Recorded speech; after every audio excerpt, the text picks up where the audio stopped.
உத்திரிக்கிற ஸ்தலம் என்றால் என்ன? உத்தரிப்பு ஸ்தலம் என்பது மரணத்திற்கு பின் ஏறக்குறைய அனைத்து ஆன்மாக்களுமே பாவத்தின் நிமித்தம் வேதனையை அனுபவிக்கும் பொருட்டு தள்ளப்படுகின்ற ஒரு அக்கினி சிறை. இதோ உத்திரிக்க ஸ்தலம் பற்றி திருச்சபையின் வேத படிப்பினைகள் பின்வருமாறு.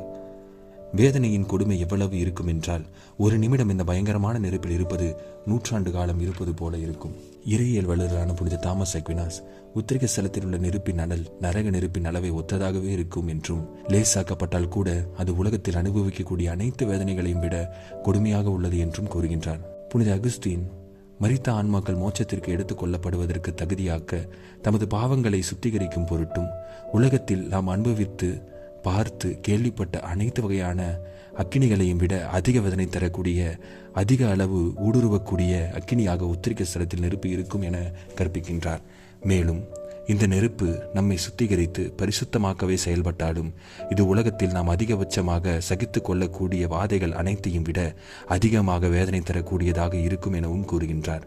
அலெக்சாந்திரியா நாட்டின் புனித சிரில் ஒரு நாள் உத்திரிக ஸ்தலத்தில் இருப்பதை காட்டிலும் நீதி தீர்ப்பு நாள் வரை உலகின் அனைத்து வேதனைகளையும் நாம் பெற்றுக்கொள்வதே சிறந்தது என தயக்கமின்றி கூறுகின்றார்.